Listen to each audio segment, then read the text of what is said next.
probablemente hayas oído hablar de la trágica historia del sumergible Titán de Ocean Gate. Era una pequeña embarcación de buceo diseñada para explorar los restos del Titanic a 3.800 metros bajo el mar. Pero ¿cómo funcionaba realmente este sumergible y sus sistemas? Había muchos sistemas interesantes en el Titán, desde la propulsión hasta la comunicación, algunos funcionaban y otros, trágicamente, no. Dicho esto, empecemos.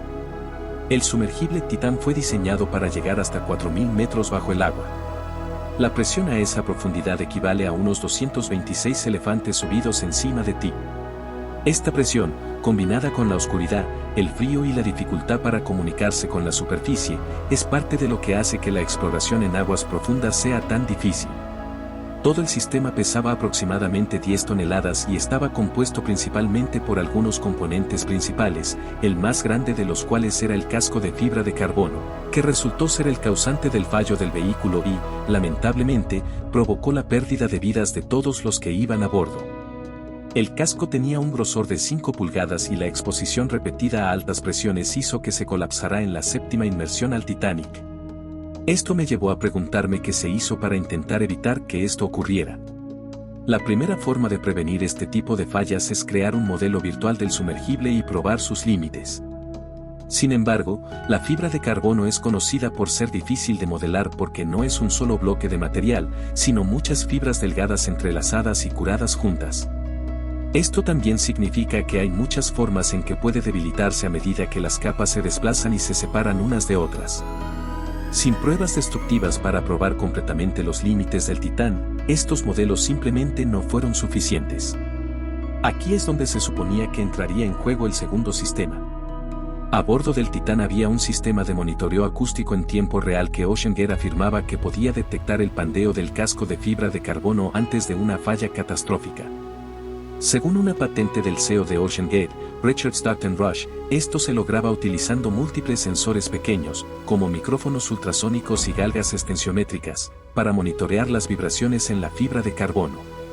Estos datos se recopilaban a intervalos regulares y se enviaban a un sistema centralizado para su almacenamiento y análisis. En este punto, se debería haber podido evaluar el estado de salud de la estructura interna y externa y predecir las condiciones de falla. Sin embargo, este tipo de pruebas es un campo relativamente nuevo y claramente no fue suficiente. De hecho, la Sociedad de Tecnología Marina manifestó su preocupación de que el diseño del Titán pudiera dar lugar a resultados negativos y catastróficos. No solo el uso de fibra de carbono era preocupante, sino que también la forma tubular era mucho peor que una esfera para distribuir la presión del peso del océano. Luego teníamos las tapas finales del Titán, que estaban hechas de titanio y se aseguraban al casco principal con 18 pernos.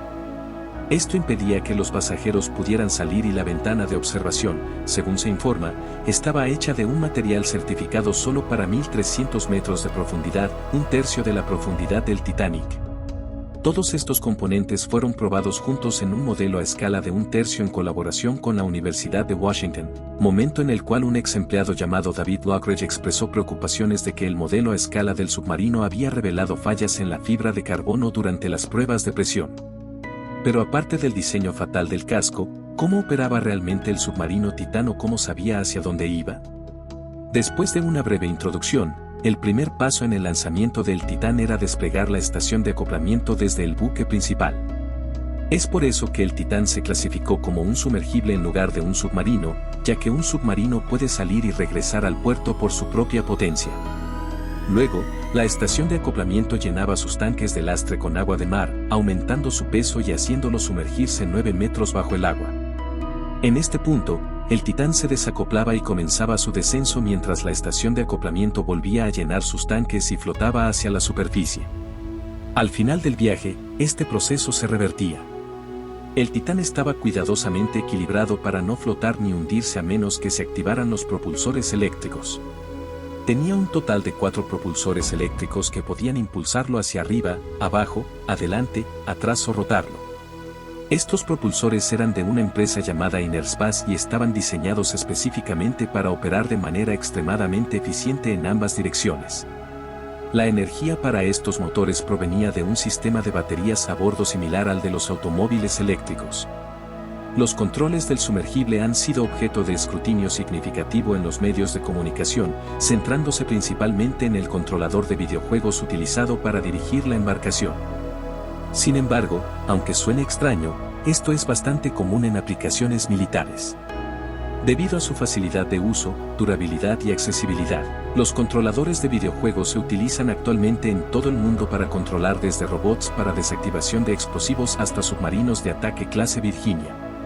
El Titan también contaba con pantallas táctiles que mostraban imágenes de cámaras externas y mensajes de texto enviados desde el buque principal en la superficie.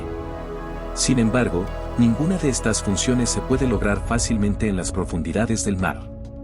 Para capturar imágenes en las oscuras profundidades del océano, se necesitan luces potentes.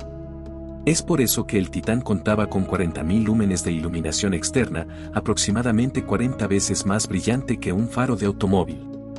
La comunicación, por otro lado, utilizaba un sistema más elaborado. La comunicación y el seguimiento del submarino Titán se realizaban mediante lo que se conoce como un sistema acústico de línea base ultra corta. Los pulsos acústicos se utilizaban, al igual que el código Morse, para enviar mensajes. Así es como el submarino Titán era dirigido hacia los restos del Titanic en viajes anteriores, ya que no tenía un sistema de navegación propio. Pero eso plantea la pregunta, ¿cómo sabía el buque en la superficie dónde se encontraba el submarino Titán? Ahí es donde entraba en juego el sistema de posicionamiento acústico. Primero, el buque en la superficie emitiría una frecuencia de audio desde un transductor. Cuando el transpándide del Titán recibiera esto, respondería con una señal similar que sería captada por el buque en la superficie. Midiendo el tiempo que tomaba recibir la señal, el buque en la superficie podía determinar qué tan lejos estaba el Titán. Al tener múltiples transductores en el buque, también podía determinar la dirección desde la cual venía la onda de audio. Al combinar estos datos, se sabría dónde se encontraba el submarino y se enviarían mensajes para dirigirlo hacia los restos del Titanic. Dado el trágico resultado del último viaje del Titán, los sistemas de seguridad a bordo pueden parecer inútiles y considerando las esquinas que se cortaron al diseñar el casco, en muchos aspectos lo son. Sin embargo, veamos qué sistemas de seguridad había a bordo que podrían haber ayudado a los pasajeros en caso de una emergencia diferente. Es importante tener en cuenta que en todos los escenarios de emergencia posibles donde los pasajeros permanecen con vida, como un corte de energía o pérdida de comunicación, la mejor opción siempre sería regresar a la superficie. Sin embargo, si hubiera un incendio, esto requeriría acciones adicionales. Por eso había un extintor de incendios a bordo y máscaras de humo para todos los pasajeros. Dado que volver a la superficie habría sido la prioridad, había 7 sistemas a bordo para ayudar al Titán a ascender. Estos incluían alimentar los propulsores eléctricos, inflar un globo de aire y soltar pesos de plomo. Sin embargo, uno de estos sistemas era en realidad un interruptor de hombre muerto, lo que significa que habría funcionado incluso si todos a bordo hubieran perdido el conocimiento. Este interruptor de hombre muerto se fabricó utilizando un material que se disolvería al entrar en contacto con el agua salada. Esto significaba que después de aproximadamente 10 horas de inmersión, el material se disolvería por completo y liberaría lastres desde la parte inferior del submarino. Debido a esta pérdida de peso, el submarino adquiriría flotabilidad y comenzaría a ascender hacia la superficie. Sin embargo, ninguno de estos sistemas de seguridad funcionaría si el Titán no tuviera un suministro fresco de aire respirable. El requisito clave para esto es proporcionar oxígeno al casco y eliminar el dióxido de carbono.